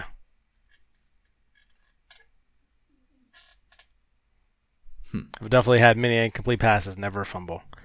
And lots of interceptions, surprisingly, at least on the Nintendo version. Really? I threw a handful. I definitely threw some pick sixes, and we had some in the head-to-head as well. But never had a fumble, though. I'm trying to think. I mean, you know, I guess I don't know if you fumble just like in the middle of a play, but if your player blows up because of a hit, it's obviously a fumble. But I can't remember if there's like a... I don't think so. I think it's just like if you're critical, if the ball is critical and explodes, you just automatically lose possession, I think. I think that might be how it works. Yeah. But so you know, that in turn means that it's not like you have to play a play without the player or continue the play without the player. It's you lose possession of the ball, and when you come back the next time on offense, the drone comes back out and beams down a replacement bot. You know, and that's just so much fun. It seemed like to me when I was playing the one player that it was a $2,500 cost to replace a bot. So I thought that kind of interesting that it didn't change and didn't reflect maybe the level of upgrade you had. I think that would be a higher level of penalization if you had like a player who was more developed, that it would cost more to replace, and that's probably how it should be. But again, it happened so much, especially in the one player. It happened less in our two-player thing for some reason or another. I don't know why that was, but it happened a lot more in the one-player thing. And you know, you probably wouldn't have enough money, you know, and it would be incredibly limiting, obviously, to have less than 7 players. It's interesting because it's $30K on the NES version. Is it? Is the money system entirely different? How much money do you start with on that? I can't remember how much you started with, but I know, like, I was earning throughout the game, so it never even mattered at some point. You know, I was able to just replace anybody. I'm like, yeah, of course, replace the smoking players. Yes, of course, immediately. Like, because I guess I was scoring and earning money, and so maybe that's a little different. But. Well, that's how. Yeah, I mean, I would say I never thought about money either. As far as like, I shouldn't replace this player from a strategic perspective for money purposes. Like that never popped into my head as something I should do. So I'm guessing the overall economics of the Genesis version is similar in that way. That it's kind of an insignificant penalty money wise to have to replace. So yeah, the 6-period thing we talked about, it's a little wonky. If for no other reason than it's really different. I do like that the scoreboard view it cuts to that for each quarter break or each period break, whatever you want to word it, and it shows like the total score on the Genesis version at least. The total score column is a 3-digit number, so that implies that astronomical scoring is possible, of course, and I just like that. Even if all my games were like. Have been like, the highest I think I've seen is your 19 that you had in our game. I think it's the highest score I've seen for me. I think I had like 32 in like an NES game, but like still the idea of getting triple digits is like insane, right? Like maybe if I, like I said, practiced for a while and just kept like, all right, I'm going. And also, well. You can change the period length too. I think so. Obviously, you can make the games longer, which that's true. Yeah. Chances. There is a halftime show. It's the same one every time, but there's the marching band robots that come strolling across the field, playing trombones and shit, which is fun. And that's a perfect example. Like, I bet you would hope the Super Bowl would have some sort of special halftime show. Like I'm pretty sure Tecmo Bowl has a special halftime show, or Super Tecmo Bowl at least. I think Super Tecmo Bowl does the old school Tecmo Bomber Jack show at the Super Bowl instead of the usual halftime show. I'm pretty sure. I remember something like that. Anyways, I would hope there's some sort of special presentation. We'll never know. There is instant replay, albeit only at the CPU's discretion, and I feel like it's used mostly as a means for the CPU to throw shade at you when they toast you. And I respect the shit out of that, so that's cool as fuck. But yeah, mostly on scoring plays or interceptions and stuff, they'll show you a replay of it. Although I definitely saw it. I think I told you on the crossing the diffuse line. It showed me once too. The very first game I was played. Gonna say it was like every scoring play, and then yeah, that's fun. And then lastly, I love the Fembot voice samples on game events. There's one for touchdown. There's one for safety, et cetera, et cetera. So that's really cool that they have those in there. So that's kind of it for me for one player stuff. I mean, did you have any? I mean, pretty standard. Yeah, same experience. Nothing really new. Lot less basic stuff on the NES version. Clearly. Yeah, man, that really covers it. Yeah. Yeah, and I never really got good. I mean, the one season game I played, I lost 12-6. Like fucking. Yeah. I got used to being able to bring pressure, and like once I always brought pressure, I was able to pretty much like start winning a lot more. And especially, like, I got used to the passing system.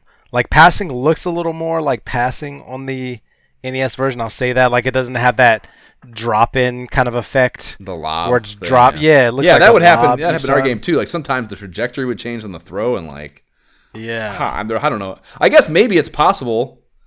It doesn't say it in the fucking manual, but that is a mechanic in, like, even Madden, where if you hold it, it's more of a dart, and if you tap it, it's more of a lob. So maybe I was doing that. I don't know. Yeah, I didn't really think about that. It was just like target, lock, go, tap. Yeah. So that would require some more experimentation. It would be nice if that were the case, to have that much control. That would be impressive and appreciated if you knew you could do it and could implement it on demand. Yeah. But yeah, so little of the passing game I would say is repeatable or dependable that I just don't know. Little sketched on whether that's the case. Yeah, it was tough, man. Really, really tough. I got like you mentioned the pressure thing, like that for me also. Once I learned to turbo boost and get into the backfield, like towards the end of that first game I was playing, I was better on defense for sure, and I was getting sacks and shit, and that is very helpful for sure. But it was too little, too late, and the scoring, running is like it can kind of work sometimes, I guess, and like the tackling is like. It seems on the surface like it's going to be just you get touched, you go down. But it's not. Like it does have some, you can break a tackle per se or bounce off a guy. So there's a little bit of variance there. And you can get going and like outrun the defense sometimes, but not always. So it's not like a really formulaic gameplay thing that it kind of feels like it's going to be when you first fire it up, which is nice, of course. But yeah, I don't know. I just never got. I felt like I could reliably pick my spots, like on kickoff returns and stuff like that. Like in other football games, whenever I'm getting a kickoff, I want to go find the gaps, but like that gap's gonna close. Like almost always, like to run a kick back for a touchdown, and like Madden was super hard. Yeah. But like with this, I could say, okay, if these two guys get their blocks, I'm cutting through and gone. And like it happened more often than I expected it to once I kind of got used to the mechanics. So you get that right angle. Like obviously, I almost broke one in our game. So it's kind of like, okay, if you get it right, you can and get a boost. You're good, And I kind of like that it's not just real football where like, yeah, all those dudes are gonna fly at you and the chances are slim you're getting out of there. No hope. Yeah, more arcadey. Should be more. This game should obviously have arcade feel. Yeah, I agree. Exactly. Word. Okay. Well, after these messages, we'll be right back.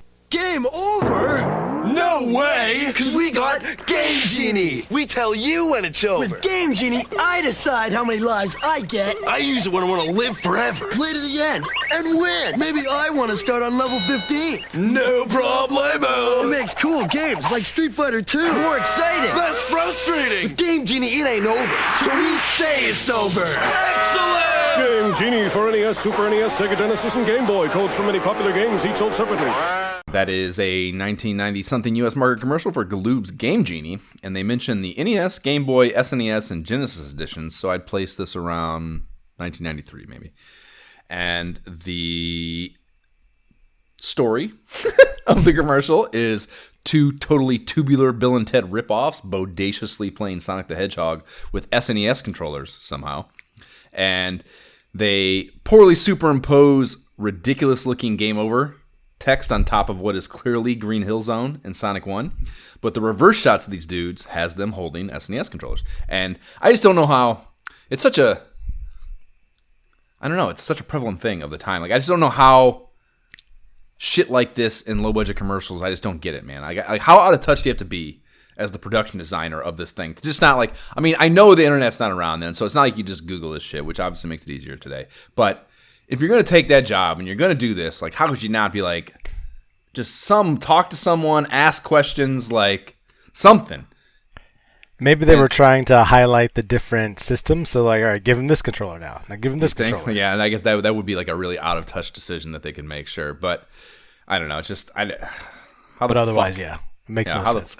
Yeah. And, like, whatever. If that's the production designer, like, how the fuck are the producers so bad at their jobs that, like, hiring production designer that out of touch? Like when you're interviewing someone for this job, they should at least have some vague understanding of video games and what they need to look like and what the peripherals would be, even if you don't as the whatever. It's just, I don't know, so bad at their jobs. All these people so bad at their jobs.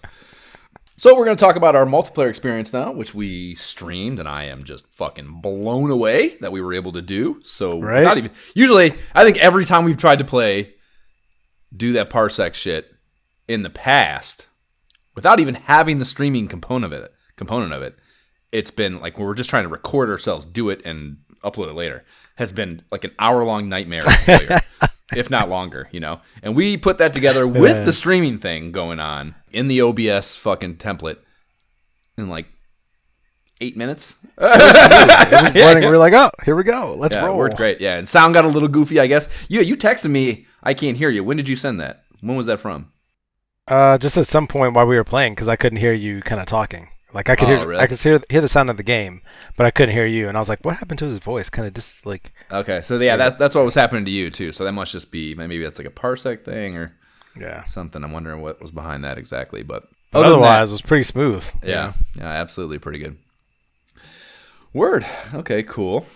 We played 2 games, and I mean, what can be said? I mean, yeah, there's a big difference in that.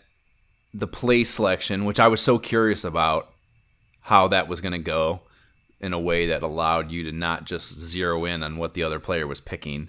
And they essentially do it by taking away the first screen option set. you just pick a play, and then it takes you into a 3-column thing where you have 4 plays from each. I kind of almost wish that was how it worked on the one-player thing. I think that's a better system on the one-player thing. I mean, obviously you want to be able to see the play better, and that's nice that you can. That's bigger in the way they did it in the one-player game. But it's clear what you're choosing. Like, all right, I got my run option pass. Yeah. Well, I did not. It took me a minute to get it, but once I got it, yes, very clear. Yeah, and I think it's less limiting on offense. On defense, having a better understanding of what. And I guess it's still short, medium, and you can see like a guy blitzing it. It was interesting to me because I didn't find any. Like I was so focused on picking the play that I wanted to play. Like there was not even a thought of like, oh, I can look on your side. Yeah, that's a great point. With that fucking meter, you do not have time to be conducting espionage. No. Screen looking is not a thing in this game, or you're just going to not even know what you're doing. Yeah, right. Yeah, there's no time to fuck around. Yeah, what's that video that's going around now? The fuck around, find out video. Like, if you fuck around, you'll find out. Yeah, that's very true. I didn't even think of that. That's great. So you have the 4 plays in each one. They're super small, and you pick whatever. And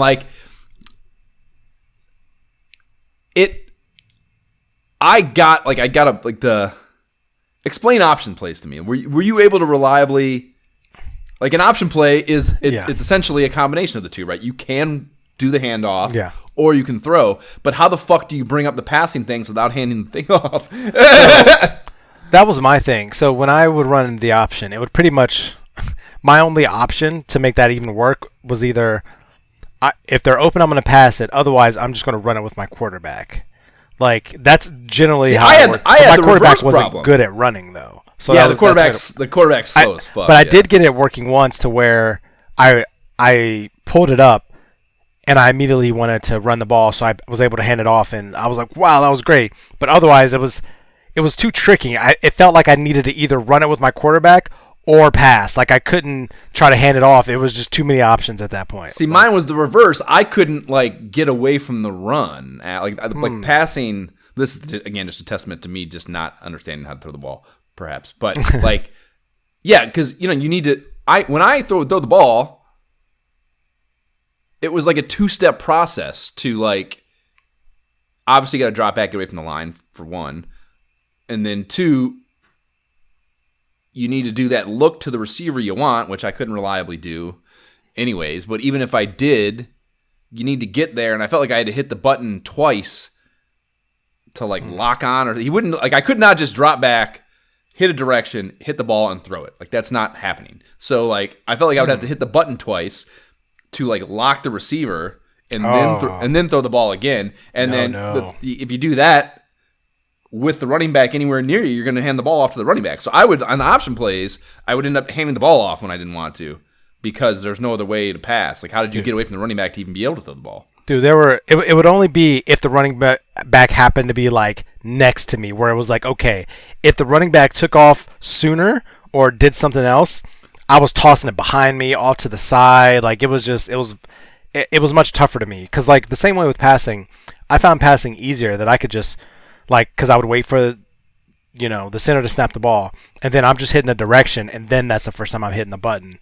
Otherwise, if I tried to pass it or hand it off, it seemed like you had to be more precise with your receiver better be right next to you or right behind you, because directionally you're just going to miss otherwise. Okay. Well, maybe that was my problem then, that I was hitting the button twice. But again, man, I was doing that because he wasn't responding and he wasn't wasn't throwing when I wanted him to fucking throw. So option just became too much of a risk to me. So it's tough because that's a 30-year place, to not be, to have a whole formation essentially. Like I said, I tried it, when I situationally, if I was up and I'm okay, now that I'm up by 10 points, let me try this again, But if I was losing, absolutely not. Absolutely not. If I was behind the sticks, no. Yeah, from a strategic standpoint, that's obviously so appealing. The idea that you can look at the formation and okay, this works out. I'm going to do the run play, it's a fucking run pass option, quarterbacks actually run in fucking modern football. That's a cool, and that's something that's not, I guess that's worth mentioning. That's not a function in Madden Maybe now, even. I don't know. But, like, definitely not then. Definitely. Madden 92 did not have run-pass options. You're not fucking doing... You're not starting to play and doing I feel like people just talked about it just generally being a more college thing. Like, yeah, you can find an NCAA football, but you're not finding it in Madden. Right. Were you able to... But nowadays, I don't know. But I mean, run pass... I mean, it's always had audibles at the line and shit, but, like, yeah, in the middle of a play, just having the choice between running and passing... I mean, you obviously run with your quarterback, but yeah, the idea of being able to hand it off behind the line. But that's the thing. Some of the options, which also made it confusing. Maybe I just don't know option plays very well because I did not play football like that. If there were no markers, I wasn't even going to attempt to throw the ball. And in that instance, it's like, okay, is one of these tailback supposed to release and then I can throw? Because right now there's no like even passing hairs. You mean no crosshairs at all? Yeah, none. When I would choose an option sometimes. So I'm like, these are really just like running options, I guess, maybe. Some of them. My understanding of the options was that it essentially took one of your receivers away. So all the option plays, when I ran them, seemingly, that I can recall anyways, would then only have 2 crosshairs at the start of the play, which obviously be your receivers. And then your running back is just a running back now. So you lose a receiver, but you gain, like, the option of a fucking running the ball, obviously. So to me, that was the trade-off. So that was reliable to me. But again, like the in the moment being able to functionally decide between the two things did not seem reliable or possible to me. Yeah. Same. So that was tough. So yeah, that being the case, you're obviously then limiting yourself to only 2/3 of the fucking 12 plays that you have, which sucks, of course. And you that's less of a... In the one player, you don't think about that as much because you have to pick your formation before you go into that play anyways. But in the 2-player and you have everything at your disposal right there, it's like it becomes a much more prominent thing in your awareness that, like, I can't pick this whole middle column because I don't know what the fuck's going to happen at all. Yeah, I never really had a problem with that. It was more wishing that I could access some of the other plays at certain moments where I was like, I want that one play. Damn it. Yeah. Yeah, there's not... The passing in particular, like, there were moments... Especially when I got down in that second game, where I knew I needed to throw vertically, and some of the I would have 4 plays, and none of them really have truly vertical routes. They're all kind of like I'm not getting that first down with this play, unless I'm doing a lot of Juki Cola in the yeah, that's tough too. That's a tough aspect of it. And yeah, not having audibles is tough too. I can't even imagine how they could have pulled that off with only one button system, but not being able to go to the line. Not that I mean, I guess there is a little bit of defensive shifting that you could respond to. Like, if you some of the more, like, the prevent defense choice, for example, when, like, once they get out there, they all kind of drop back a little bit before the play starts. Some of the blitzes, they reform and kind of the linebackers will shift out and go to the edges, So there are some things that you could have reacted to if there were audibles. So I guess I shouldn't say that, but again, I just have no idea how they could have implemented it in the system they had there, but it would have been nice. So that's kind of a shortcoming. So, we played 2 games. I won the first one. What was that, 12-6? Was that the score for the first one? Something like that, yeah. I think 12-6, and then you won 19-7 on the second one. Yeah, I think I only scored in the second one. I had a pick 6 in both, I think, didn't I? I just had the one. You had one. No, you don't think you only had one pick 6. Yeah, I had the 1 pick 6, and that was my only score in the second game. But the first one, I had the interception right before the half, where I ran out of time because I didn't know, which that we haven't mentioned that yet. The clock doesn't stop even on incomplete passes. That's fucked up. I didn't know. So yeah, I intercepted that ball at like your 10 with fucking 22 seconds left, and I was like, I'll have be able to run 2 plays at least, And I ran 1 play, and it was gone because I didn't even fucking notice the clock was running down. So that sucked. What have you? Yeah, you were both games you had fucking a deep ass bomb, which I cannot, again, just a testament to my inability to pass. Like, that's the idea of that. I haven't done that once. All the games I've played, I haven't had even if I do complete a long pass that's over top of the safeties and the coverage, I'm still getting caught from behind every time. So, dude, I felt that the passing was more reliable from that standpoint. Like, the running was much more of a, all right, let's see what happens. Am I going to get positive yards or not? I don't know, Yeah. I mentioned that a couple of times when I was running. Like, the running actually, like, from again, maybe just because of a fear of passing, because it was so poorly working out for me. But like running like it, like the shit did more what I expected it to. Like, you know, like what was on the play diagram looked more like what I saw employed in the play while it's going down.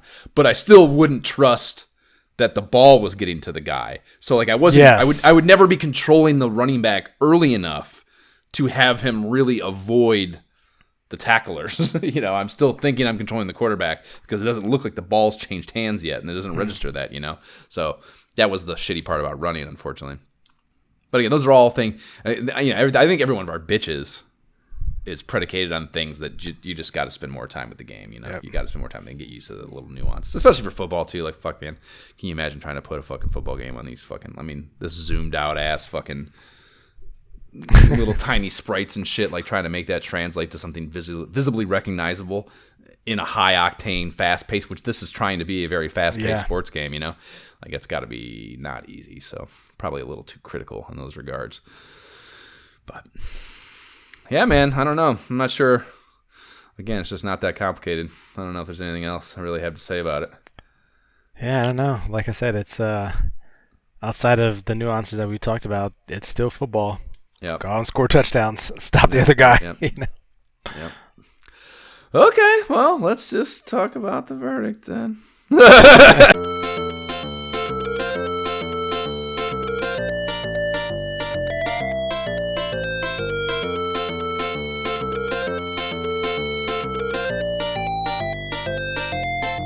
That is the playoff bracket theme from the Genesis soundtrack, bringing us into the verdict. Kingdom Hearts Blessing, It's, I don't know, it's, I mean, you can't give it the blessing, but it is, you know, and we talked about it, I think it's the first season league mode type thing. Like, there's a lot of shit going on here that is really, really smart and trying to do cool shit and trying to make a fun game that doesn't otherwise exist, particularly on home consoles. Like, there's a lot of stuff here that I want to praise. And maybe if you spent more time with it, you could get past some of the shit that makes it, that kind of takes away the possibility of giving it the blessing.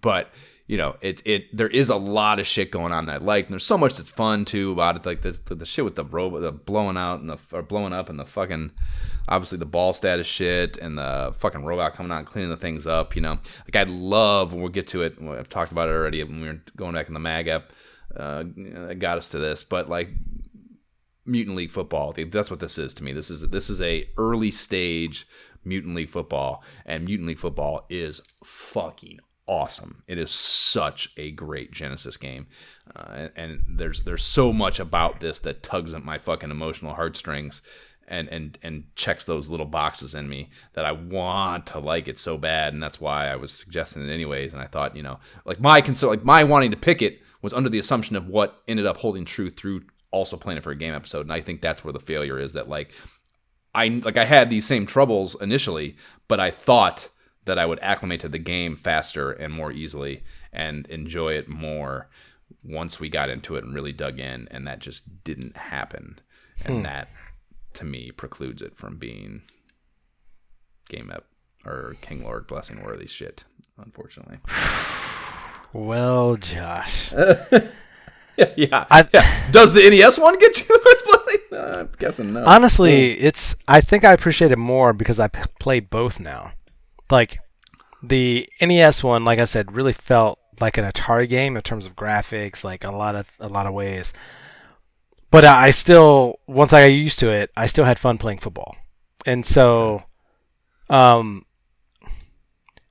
playing the 2-player version on the Genesis with actual sprites that look like robots and things like that, I like it even more. Like, I even like the weird lobby passing because it looks more like, it just looks realer, like more polished. And obviously the soundtrack is good, like the music along with it, everything. I'm still playing football, but would I recommend it to someone? If you don't have anything else to play for football, yeah. It would have to be did really I have fun? specialized. Yeah, I mean, I did have fun. Like, I was actually playing it several times. Yeah, we had a fucking blast in the head-to-head Like, thing. That's what I mean. I think I really do believe that if you spent more time with it, you could get past a lot of the things that, are preventing me from wanting to give it. But and again, I just think about it. It's like I want to say it checks all these, it probably checks all the boxes. It's just I just know it doesn't hold up with what we should be calling King. There's just this undefinable thing that I just don't think it's good, but you're not good enough though. Right. Good effort. You don't belong in the hall. Sorry, Eli. I know you won those Super Bowls, but you don't belong in the hall, bro. Yeah, it's good on its own. Is it King Lork's blessing? Excuse me. I'm not sure. It's fun. I would play this if I wanted to play some football and I had no other football games to play. I'm fine playing this, but also I can try some other things too. So, no disrespect to it. Like I said, if I had this and this was the football game that I was able to play, yeah, I'm going to play it. I'm going to enjoy it. I'm going to get used to it, the controls. And, it's going to be crazy and wacky, and that's what I'm going to expect, especially with the amount of teams you can choose and, all of that. I appreciate the Genesis version so much more than NES one after having played the NES one first and just kind of being wow, okay, this is basic, whatever. Yeah, so that's worth mentioning too. Or this early stage, there are no other football games at all. So if you're starting for football and you got a Genesis, this is probably yep. Yeah. Let's go. Especially if you get more than the 4 downs, stayed at 4 downs. It's all right, you can stretch it. You can have some fun here. So I'd like it. I would play it again. But I don't know if it's the blessing. I don't know if you're going to bless this and recommend it to your friends, Yeah. It would have to be a very specialized. Again, I would only push this out onto someone if I had some very specific quirky reason that I was this is something I just know from your we'll pluck a nostalgia string, or there'd be something that this does for you. Yeah, I don't think you could generally. I had a blast playing with it when we were playing together, but I'm yeah, we should play again. But I'm at the same time, if we're done with the podcast, we can play a better football game and, and have more fun. Right. For sure. I concur. Okay, so that's a double no. What are you gonna do? But it was a nice. I'm glad we experimented with it because again, I think there was enough there that warranted a look, even though I had some concerns about what ended up falling short. Even from the beginning. But what are you gonna do? Next up, we have Nintendo Power 16, so we're getting back on the Nintendo Power tip, and that's exciting. Nintendo Power issues are always hot, and it's interesting to think that we are going to have to. We've been on a Genesis kick here for a while. We're going to have to go back to an NES game. When was the last NES game we played? I'm not even sure. Can't think. We're so fucking. I'm Scrooge? No, not DuckTales. What do we play? We haven't played DuckTales yet. Did we play DuckTales? DuckTales? No, we played DuckTales. We definitely played DuckTales, but that was farther back. Yeah, that was a while back. Yeah, I'm not sure. Guess we'll find out. There'll definitely be some Nintendo game. They're not going to have any Genesis games in there for sure. Count on that. Yeah. You can subscribe to the pod on the platform provided whatever dumbass company that serves up your pottery. Please rate and leave positive shit for the pod on that podcast platform of choice or any other for that matter. The website for the pod is nyehentertainment.com/ISOH pod. You can email us directly at isohpodcast@gmail.com. You can follow the pod on Facebook and or Instagram. Link to the YouTube gameplay videos playlist will be in the show notes. You'll be able to find our head-to-head match there if you want, our head-to-head video there. There's the ISOH subreddit if you want to get down on this on Reddit. And we don't have a Patreon, but if you like giving money to things podcasters tell you to, you would like to do so at our direction. The Able Gamers Foundation creates custom gaming rigs for gamers with disabilities, and that's cool as fuck. AbleGamers.org is where you can find them. They got I just saw a new promo they put out. Ryan Reynolds did a promo for them just recently I saw on Facebook the other day. So that's pretty cool. Nice. There are t-shirts on the website. I'm wearing one right now. Jay is as well. They're dope, and proceeds on those after pod expenses go to Able Gamers. Jay, what are your socials? Gentleman JB without the second E. That's where you can find me on pretty much all platforms. I am on Twitter at Josh Folan. My new Bills Hype joint just dropped on Friday if you want to get hyped for the Chiefs game on Sunday. And my shift key is broke is my Instagram and my Oculus tag. Fuck the Yankees, Jay. Okay, bye. Bye.